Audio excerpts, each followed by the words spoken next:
আপুনিও অত্যাধিক তামোল পান খাই ভাল পায় নেকি? যদি ভাল পায় তেন্তে সাৱধান। অত্যাধিক তামোল পান খালে পৰিব পাৰে ডাঙৰ বিপদত। অত্যাধিক তামোল পান খোৱাৰ ফলত কেতিয়াবা মানুহৰ মৃত্যু পৰ্যন্ত হ'ব পাৰে। অত্যাধিক তামোল পান খালে কি কি ক্ষতি হয় জানেনে? সবিশেষ জনাইছো, চাওক আমাৰ এই প্ৰতিবেদন। বৰ্তমান সময়ত বেছিভাগ মানুহেই তামোল পান খোৱা দেখা যায়। প্ৰথম অৱস্থাত এয়া বন্ধুৰ লগত পৰি খোৱা যায় যদিও লাহে লাহে ই কেতিয়া এক অভ্যাসত পৰিণত হয় সেয়া ব্যক্তিয়ে গমেই নাপায়। কেতিয়াবা এনে ব্যক্তিয়ে মুখৰ গোন্ধ দূৰ কৰিবলৈ এইসমূহ খায়।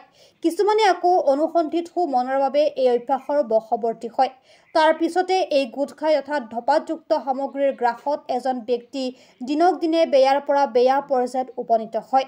এনে ব্যক্তি চিকিৎসকৰ ওচৰত যেতিয়া আহি কয় তেওঁলোকৰ দাঁতৰ এনামেলটো পাতল হৈছে, লগতে কিবা খাদ্য খালে তাৰ ভিতৰত সোমাই যায়, ই আপোনাৰ দাঁতৰ ওপৰত যে প্ৰয়োজনতকৈ বেছি অত্যাচাৰ হৈ থকাৰ এক প্ৰথম ইংগিত।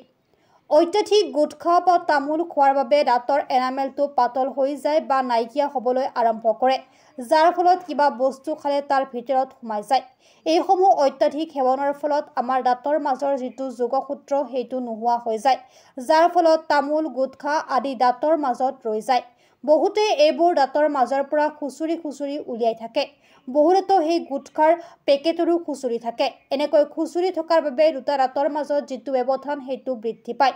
ইয়াৰ উপৰি দাঁতৰ আলু পৰ্যন্ত ফুলি যায়। দাঁতৰ পৰা তেজ ওলাবলৈ ধৰে।